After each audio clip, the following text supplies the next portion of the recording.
Eu vim aqui para conversar com vocês sobre a mulher na política. A mulher na política, gente do céu, é um terror, porque não que a mulher seja um terror, a política é um terror.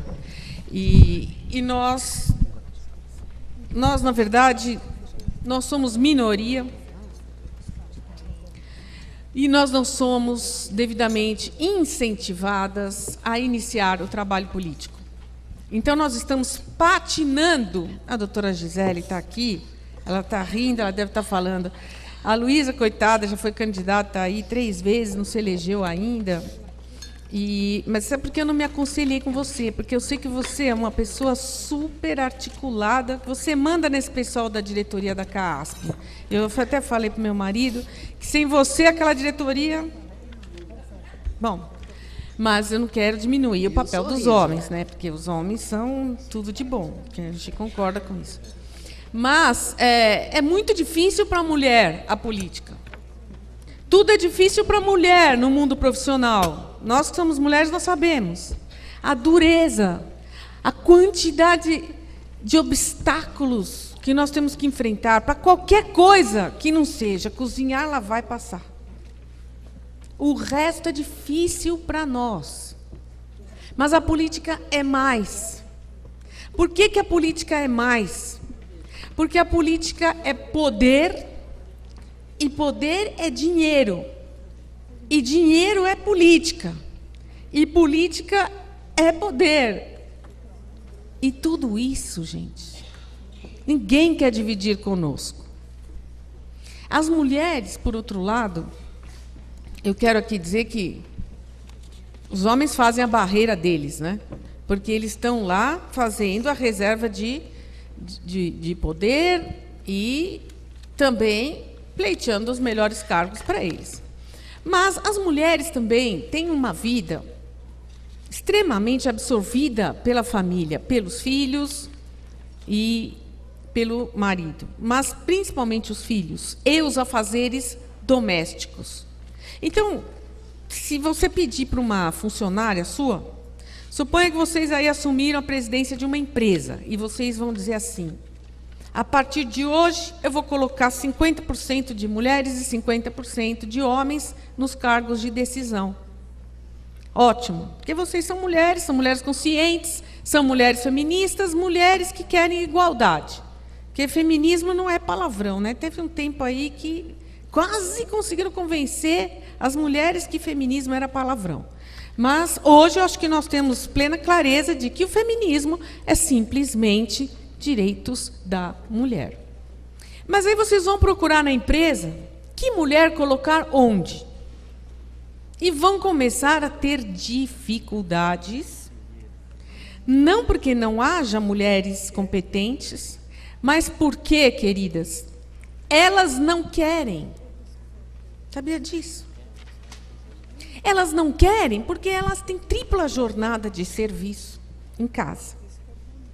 Fora de casa.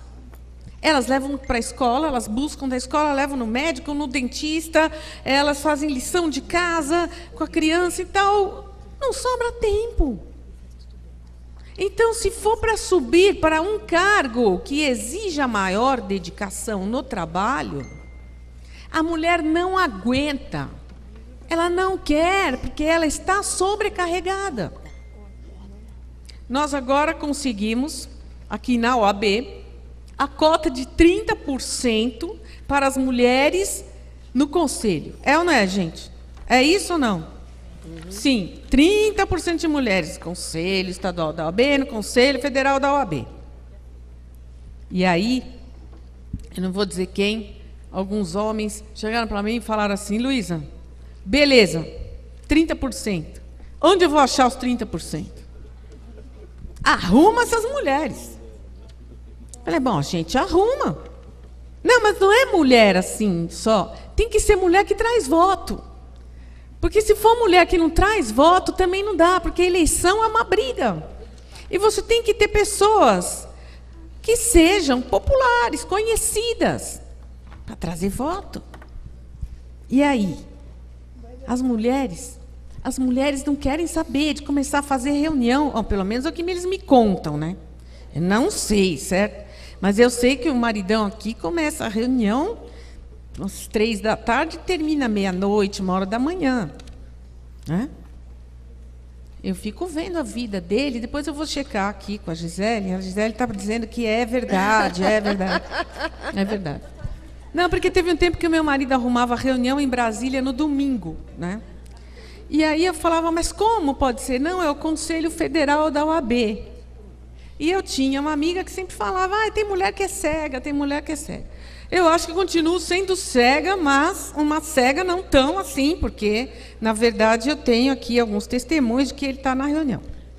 Mas se não tiver também, né, é outra conversa. Bom, e aí, como é que uma mulher que já tem tanta coisa para fazer, ela vai fazer política? Porque isso é política. É política, é cargo político. A solução para isso nós temos, né? Nós temos a solução para isso ou não? Temos ou não? Temos ou não? Temos? Tem muita mulher quieta que eu acho que não tem solução. Tem, né? A solução é dividir o trabalho doméstico. A solução é dividir o trabalho com os filhos. Porque se não tiver essa divisão, não é só na política, em nenhum lugar nós vamos conseguir estar nos cargos de decisão, porque cargo de decisão exige muita dedicação. E essa dedicação é tempo. E esse tempo, se nós formos abraçar o mundo sozinhas, cozinhar, lavar, passar, fazer a lição de casa da criança, levar a criança para a escola, tirar da escola, levar no médico, acabou. Natação, judô, psicólogo, tudo que existe, né? Então, a solução começa daí, porque se nós não somos iguais dentro de casa, não seremos iguais fora de casa. E, na política, as mulheres ainda não têm aquele traquejo bandido que a maioria dos homens tem. Tá? Agora vou falar que nós somos superiores. Por quê? Estivemos fora durante muito tempo, e as nossas práticas são muito mais ideológicas, são muito mais consistentes. E eu diria para vocês, nós temos mais ética, simplesmente porque não temos o vício do toma lá, dá cá. Isso é ótimo, mas, por outro lado, dificulta o nosso sucesso nas eleições. Porque os homens, eles sabem muito bem como é que faz para combinar esse negócio de eleição. Eu apoio você, você depois me ajuda aqui, você faz não sei o quê. Então, eles têm esse tipo de conversa entre eles, tudo resolvido. Com as mulheres, é um pouquinho mais difícil. Primeiro, porque os homens ainda, eles detêm o dinheiro. Os ricos são os homens. Existe mulher rica? Existe. Não é assim, rica porque casou com não sei quem. Não é rica porque o pai dela deixou tanto de dinheiro. Não. Rica porque ficou rica. Ela, a mulher, ficou rica, empresária, ou seja, o que for. E então ela se fez sozinha. Mas é difícil isso. A maioria dos homens é que detém o dinheiro. Quantas mulheres há no Conselho da Federação das Indústrias do Estado de São Paulo? Alguém sabe? Ninguém sabe? Não dá para saber, porque é zero. Né? Zero. A Fiesp, acho que até pior do que a política. Porque a Fiesp é um lugar muito interessante, hein? Muita coisa boa acontece lá dentro. Eu até sou diretora de Departamento de Segurança da Fiesp. É uma coisa, assim, fantástica, eu achei, né? Mas, enfim, eu vou lá para as reuniões e tal, e a gente vê que rareiam as mulheres. E no conselho, nenhuma, porque só tem empresário poderoso lá. Então, tudo isso está ligado. Se eu não tenho mulheres no poder econômico, é mais difícil ter mulheres na política, porque uma coisa está ligada à outra. Porque as empresas financiam as campanhas, não sei se vai mudar, nós temos aí projetos que alterariam o sistema de financiamento das campanhas políticas e outras ideias de reforma política que estão parecendo que talvez haja alguma luz no fim do túnel de que serão aprovadas. Até sei que a OAB está trabalhando com isso e está do lado certo e está batalhando para que nós tenhamos uma política melhor no Brasil. Mas até hoje tem sido assim. Então, se não tem mulher na economia produzindo riqueza, também não tem mulher mandando, porque política é poder. E foi meu marido que me ensinou isso aí outro dia. Ele me deu um artigo que ele escreveu, um artigo sensacional, muito bem escrito. Eu falei para ele, não, vamos pôr no Estadão. Eu gosto de dar minha cara para bater no jornal. Amanhã tem artigo meu no Dia Internacional da Mulher, na Folha, quem tiver interesse. E meu marido escreve muito melhor que eu, e ele que foi pensar essa frase, né? De quem que é, Jorge? Que política é poder? Do doutor Marlon Reis, que é aquele juiz que está fazendo uma cruzada pelo Brasil em prol da reforma política. Então, se a mulher não tem dinheiro, se ela está fora do sistema de produção de riqueza, ela também não consegue furar o bloqueio na política. Aí vocês vão dizer, não, mas nós temos várias senadoras, nós temos até uma presidenta da República, que na segunda-feira vai sancionar o crime de feminicídio, que muito bem nós conseguimos colocar na legislação. E aqui abro um parênteses para dizer que eu fui membro da Comissão de Reforma do Código Penal, nomeada pelo Senado, para propor a reforma total da legislação penal no Brasil. E, para meu desgosto, eu propus o feminicídio nas nossas reuniões e fui massacrada, literalmente massacrada. Um colega de comissão pegou o microfone, ele falou cada coisa. Falei, meu Deus, não é possível que todo mundo vai na onda dele, né? Mas sabe o que eu descobri também? Que aqui nesse país, quem berra sai ganhando. Eu sou uma pessoa que eu não gosto de gritar, entrar numa discussão, começar a levantar a voz, e porque não é meu estilo, né? Mas o cara fez exatamente isso, e ele ia aumentando o tom de voz, e no microfone falando, e aparecia na televisão o Senado, né? Então ele viu que estava todo mundo aí sintonizando o TV Senado, aí ele pegou 40 minutos de esculhambação do feminicídio. 2 minutos, tá bom, obrigada. E ninguém votou a favor. Só eu e mais um votamos a favor, doutor Luiz Carlos Gonçalves, que era o coordenador da comissão. Aí, no fim, quando terminou, eu falei, não tem problema, porque não se esgota aqui. A gente vai brigar lá no Congresso. E eu quero dizer que eu estou vendo aqui o Roberto Sequia, que é assessor da Keiko. A Keiko chegou.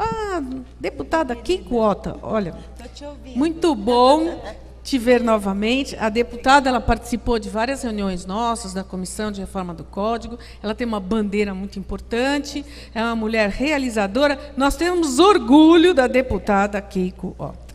Muito orgulho. E o seu assessor também é ótimo, viu? O Roberto Sequia. Então, e aí agora, o que aconteceu? O projeto foi para o Congresso, foi aprovado, e segunda-feira, às 15h, eu até recebi um honroso convite para estar lá. Infelizmente, não posso por compromissos do escritório, mas estou em júbilo porque aprovamos o feminicídio. É importantíssimo que isso tenha acontecido para nós mulheres. Eu não vou falar mais, porque 2 minutos. Então, eu quero dar aqui o encerramento das minhas breves palavras sobre as mulheres na política. As mulheres na política são da maior importância. Se nós não tivéssemos mulheres na política, e temos algumas, porque já estamos furando aí o bloqueio, mas precisamos ter 50%, pelo menos, porque nós somos mais de 50% da população. Então, é justo que estejamos representadas. É diferente porque os homens estão muito preocupados com assuntos do dia a dia deles. E aí a falta de mulheres na política gera distorções, como, por exemplo, 100 mil crianças fora da creche, como acontece em São Paulo. Então, 100 mil crianças fora da creche, nós podemos calcular 100 mil mulheres que não podem trabalhar fora para prover o seu sustento. Então, o nosso dia a dia, ele é gerido pelos políticos e pelas políticas. Nós vamos ter o feminicídio, porque nós temos uma Secretaria Nacional da Mulher que lutou por isso, porque nós temos uma presidenta da República, porque nós temos mulheres na Câmara e no Senado. São 7%, são 10%, mas estão valendo aí por 50%. Então, quando nós formos 50%, o meu cálculo é que nós vamos valer por 100%. Né? E aí que vai ser bom.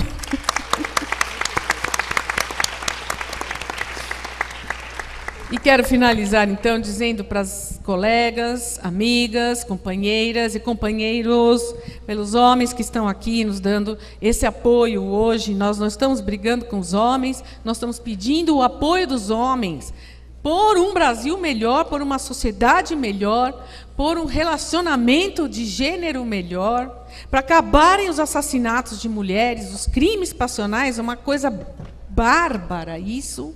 Eu tenho dois livros sobre crimes passionais. E o que é o feminicídio? É um crime passional. Né? Isso é feminicídio.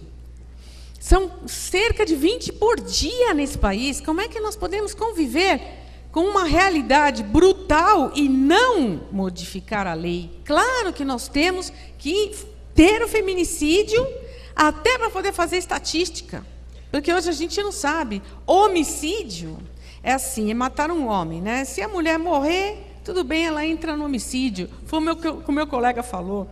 Que o ser humano é o homem. Ele disse na reunião, o ser humano é o homem, pode ser criança, pode ser adulto, pode ser do sexo feminino, pode ser do masculino. Eu falei, mas então, você está dizendo que é o homem? A sociedade patriarcal, ela torna a mulher invisível. E começa pela linguagem. A linguagem é invisível. Então, feminicídio, sim. Sim. Não quer ir preso? Não mata. É simples assim. E nós, mulheres, temos que nos reconhecer nossos valores, darmos apoio umas às outras, porque a nossa luta é a luta da família, é a luta da sociedade, é a luta de uma nação. O nosso Brasil, hoje, depende muito das suas mulheres. Muito obrigada a todas.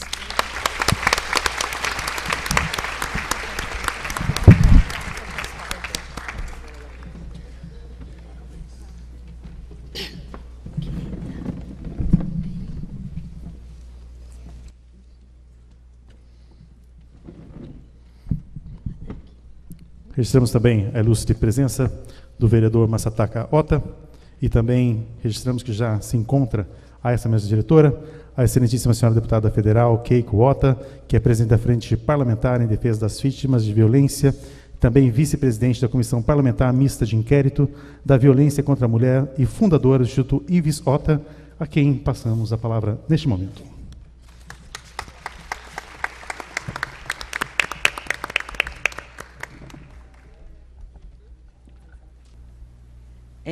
Esse tema que está exposto aqui nesse painel é de extrema importância, com tudo que nosso país está passando um momento muito difícil, e são pessoas que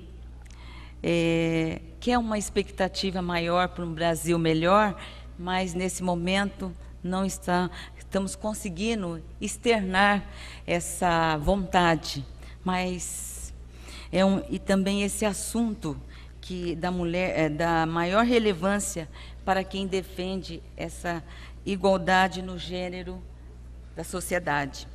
Para mim, que exerço o segundo mandato de deputada federal, é uma honra compartilhar um pouco da experiência que temos feito lá no Congresso, né, em prol de nós mulheres e da luta por paz justiça, direitos humanos e pelo fim da impunidade.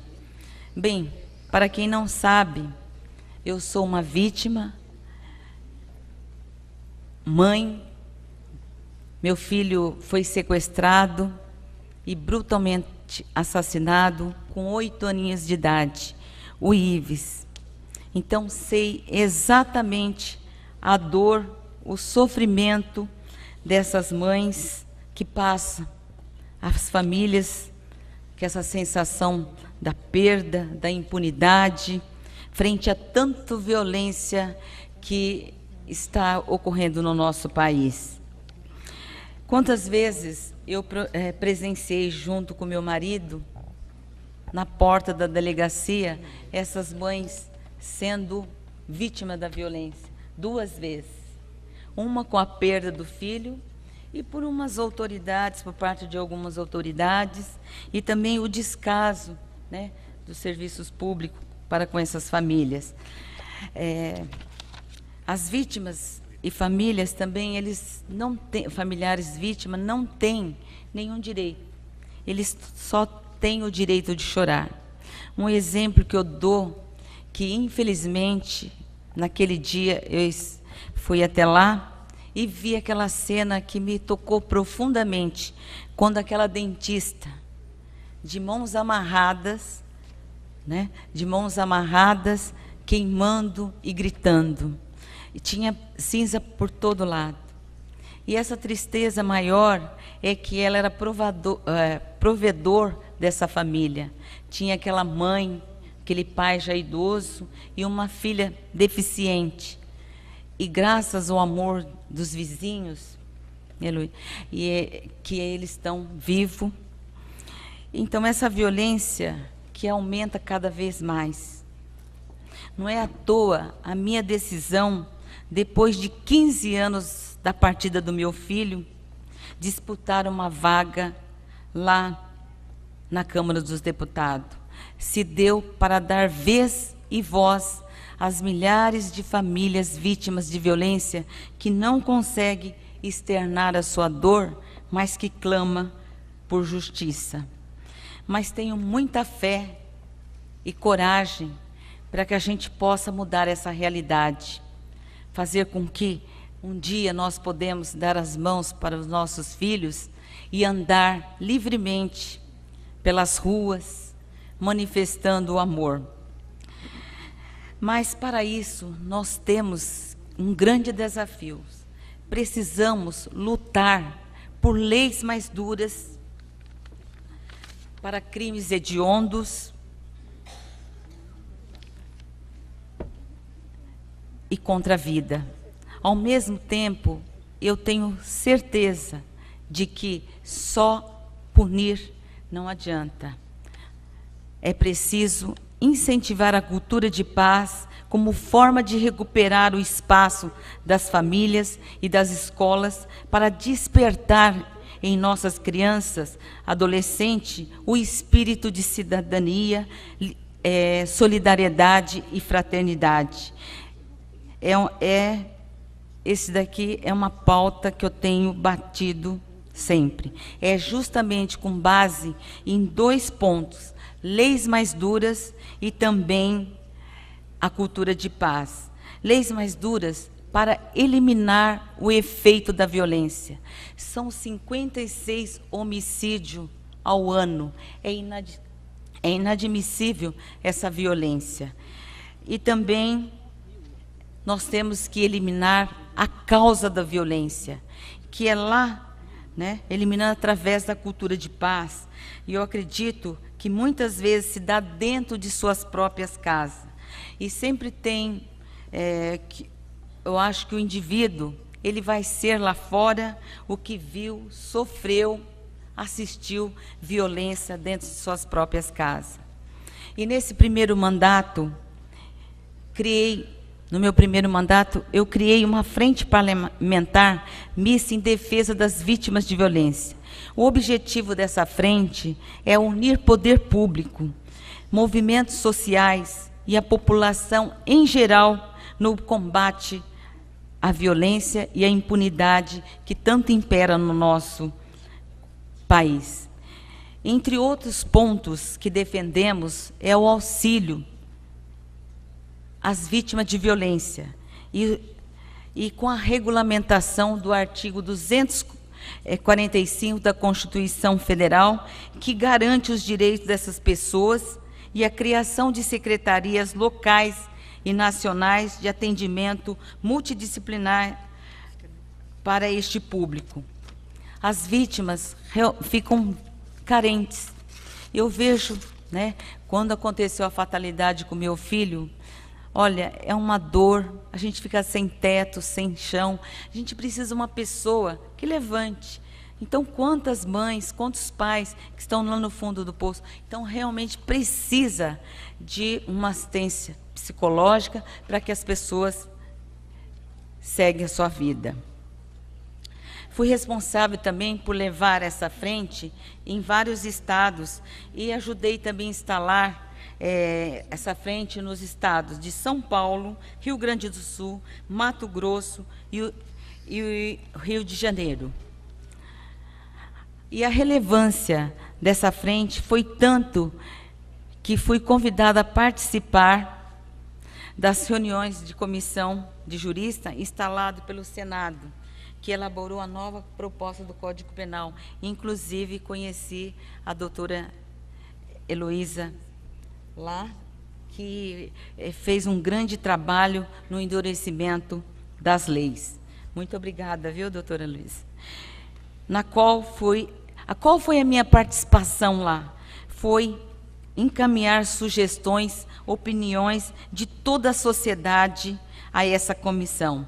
Apesar de inúmeros avanços apresentados na nova proposta do Código, senti que haviam pontos em que as punições não intimidavam os violentos e até mesmo proporcionava o seu crescimento.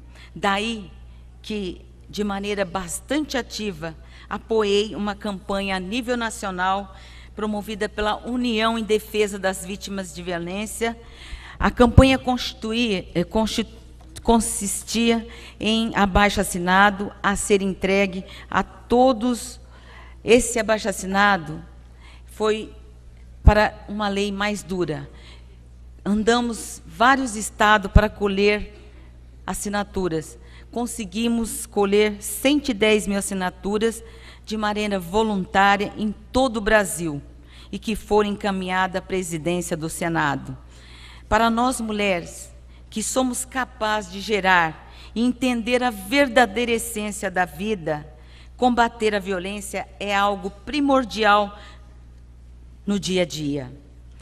Os homens que me perdoem, temos sensibilidades maior do que o homem, como os ouvimos bastante, que a Heloísa falou, né? A nossa força é espiritual e não razão.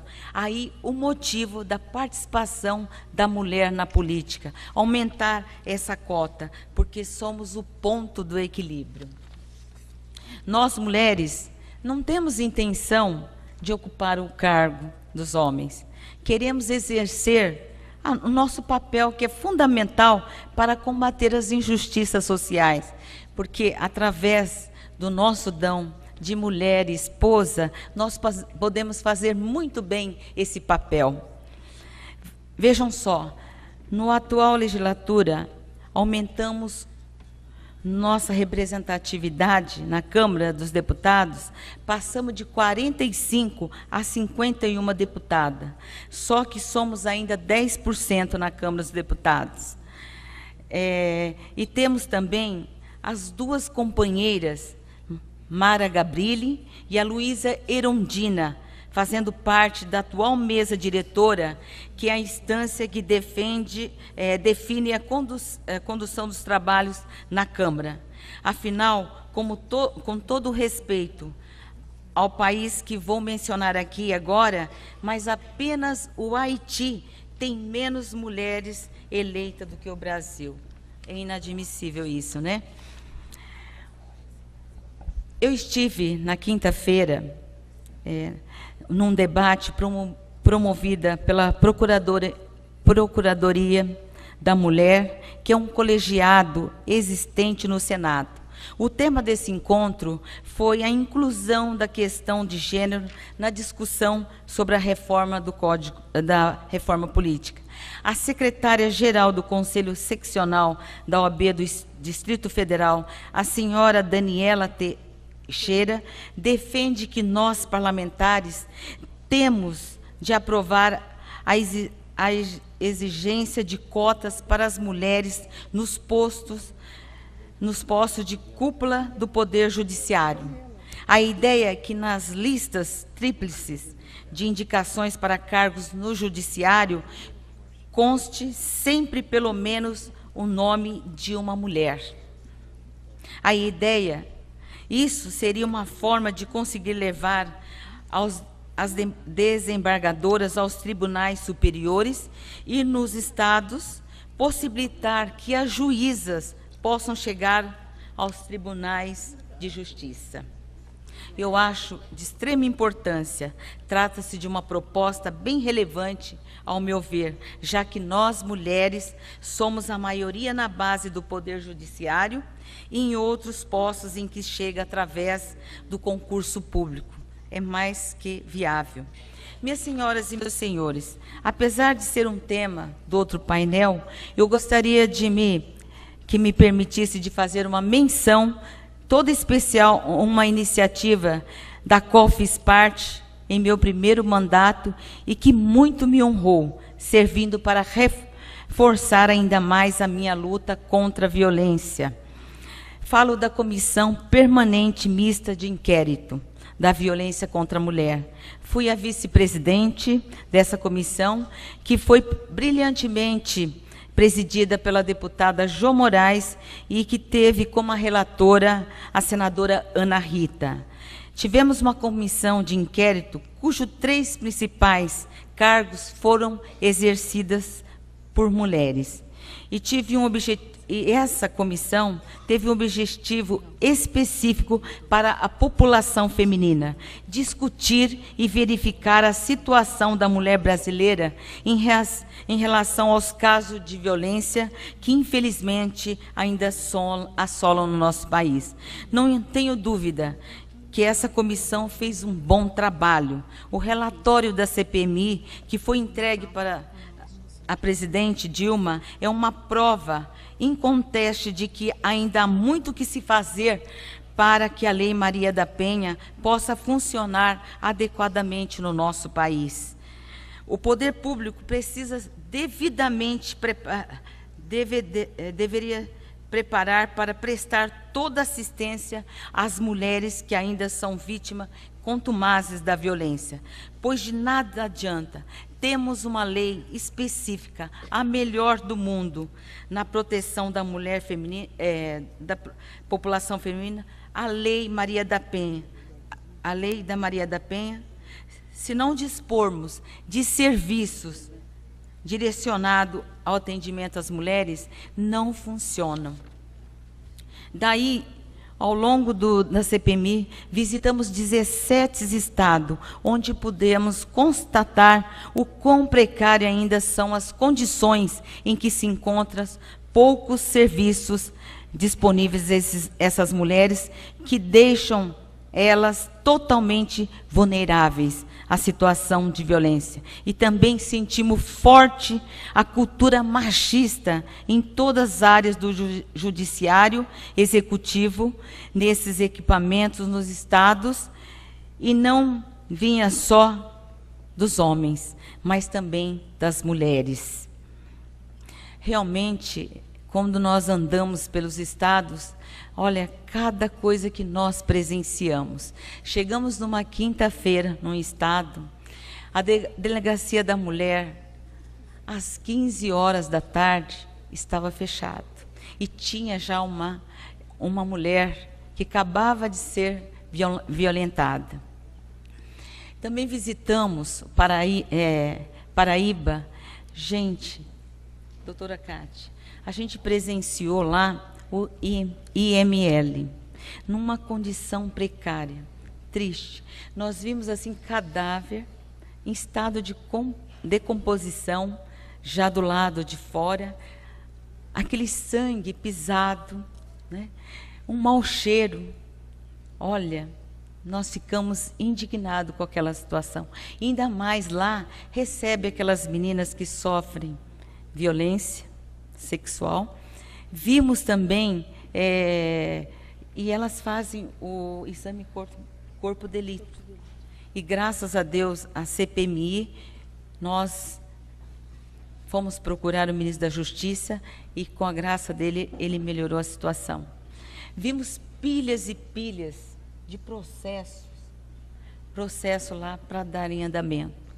E muitas medidas protetivas que a mulher já tinha sendo assassinada, estava lá para dar em andamento. E o que eles disseram? Que não tinha oficial de justiça para levar. Então, realmente, gente, é uma calamidade. Todo o Brasil, a gente presenciou falta de equipamento, material humano, e precisa realmente de ter políticas públicas para que a gente possa realmente mudar esse contexto. Mas, para isso, nós temos que nos unir com mulheres, e graças a esses avanços, houve, assim, eu não sei se vocês viram, pelo IPEA, eu vi pela reportagem, que houve uma redução de 10% na taxa de homicídio de mulheres. Então, graças a esses avanços, então é importante que nós manifestamos, né, essa indignação por essa coisa que tanto machuca nossas mulheres. E eu acredito que se nós não mudarmos essa postura, esse machismo, né, e a gente vê que também o homicídio é cultural no Brasil. Matar é cultura. Então, nós precisamos dar um basta nisto, né? A violência generalizada na sociedade só tem crescido, que nos permite dizer, através da pesquisa, que se a Lei Maria da Penha não existisse, certamente as taxas de homicídio de mulheres nas residências teriam também aumentado, passando para os números que estamos falando de uma taxa de homicídio de mulheres dentro de casa de 1,10 para cada 100 mil habitantes em 2006, para 1,2 para cada 100 mil em 2011.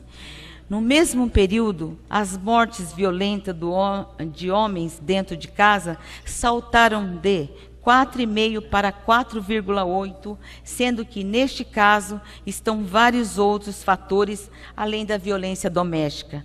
Vejam só, a pesquisa do IPEA atribuiu os resultados alcançados pela Lei Maria da Penha, o aumento da pena para o agressor, ao maior empoderamento da mulher, as condições de segurança oferecida para que a vítima faça denúncia e ao aperfeiçoamento do sistema de justiça criminal no atendimento mais efetivo dos casos de violência doméstica. Daí que não à toa que no relatório da CPMI fizemos 70 recomendações para melhorar o serviço de atendimento às mulheres vítimas aos mais diferentes órgãos públicos nas esferas federal, estadual e municipal. Além disso, apresentamos 13 propostas de lei, dos quais destaco que a Câmara dos Deputados acaba de aprovar nessa semana. Falo do projeto de lei 8.305/214, que muda o Código Penal para incluir o feminicídio nos tipos de homicídio qualificado. Isso significa aumentar a penalidade para o caso de assassinato de mulheres que ocorrem por questões de gênero. Pela proposta que conseguimos aprovar, a punição passa de ser de 12 a 30 anos de prisão quando o crime envolver violência doméstica e familiar ou menosprezo discriminados de gênero.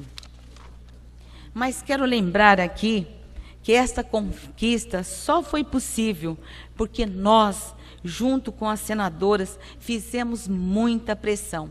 Como disse a doutora Heloísa, que não é fácil a briga lá, né? Pois a situação é que não queria colocar esse gênero nessa questão penal, mas os nossos trabalhos foram fundamentais para sensibilizar o Congresso Nacional a esta violência que atinge nossas mulheres brasileiras. Então, tudo lá tem que ter uma briga muito forte. Ainda realmente o machismo também impera naquele Congresso. Essa mudança é fundamental para acabarmos com a violência e a impunidade que ainda, em pleno século XX, são cometidos contra nós, mulheres. Vejam só, na CPMI, apontamos que entre 2000 e 2010, houve o assassinato de 43,7 mil mulheres no país. Desse total, pasmem, gente, 41 das vítimas foram mortas em suas próprias casas, a maioria tendo com algoz o próprio companheiro ou o ex-companheiro. Entre 1980 e 2010, tivemos um aumento de 2,3 para 4,6 assassinatos por 100 mil mulheres. Esses números levam o Brasil a ocupar o 7º lugar que mais mata mulheres no país. Por tudo isso, acabo de mencionar, estou absolutamente convencida de que devemos dar continuidade aos trabalhos da CPMI. E, com o pedido, né, da comissão da CPMI, levamos essa sugestão ao presidente da Câmara, do Senado, de instalar uma comissão permanente ao combate à violência contra a mulher, que vai ser decidido agora. E eu também estou querendo um cargo lá também, para que a gente possa intensificar o nosso trabalho, porque eu acredito que se nós não protegermos as nossas mulheres, nós não conseguiremos salvar as nossas crianças e não garantimos uma sociedade sem violência. A mulher tem um papel fundamental na face da terra. A mulher, ela que ilumina o universo. Então, nós precisamos realmente fazer um trabalho em conjunto. Os movimentos de mulheres têm que estar ativamente, e eu lá no Congresso. Então, é importante termos mulheres mais na política, gente. Eu vejo lá 51 mulheres. Quanto nós lutamos? Imagina se nós fechássemos a nossa cota de 30%. Nós daríamos um equilíbrio. Eu tenho certeza, se nós tivermos mais mulheres lá, nós estamos dando um passo para a realização da paz entre as pessoas. Muito obrigada pela oportunidade.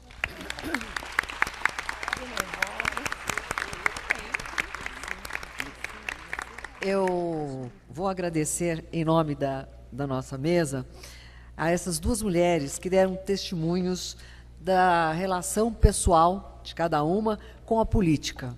No caso, a deputada federal Keiko Ota, que acabou se voltando para a política, vitimada a família que foi pela perda do filho, essa catástrofe, né, mais do que uma desgraça, uma catástrofe na vida do casal, mas que a trouxe para uma luta específica. De outro lado, a nossa já conhecidíssima ativista, doutora Luísa Eluf, que pela sua natureza, pela sua experiência de vida e pelo seu espírito de cidadania, também busca o caminho da política. Os nossos parabéns ao trabalho de ambas, que é brilhante, sem dúvida alguma, e desejamos a ambas sucessos nos seus projetos e nas suas realizações.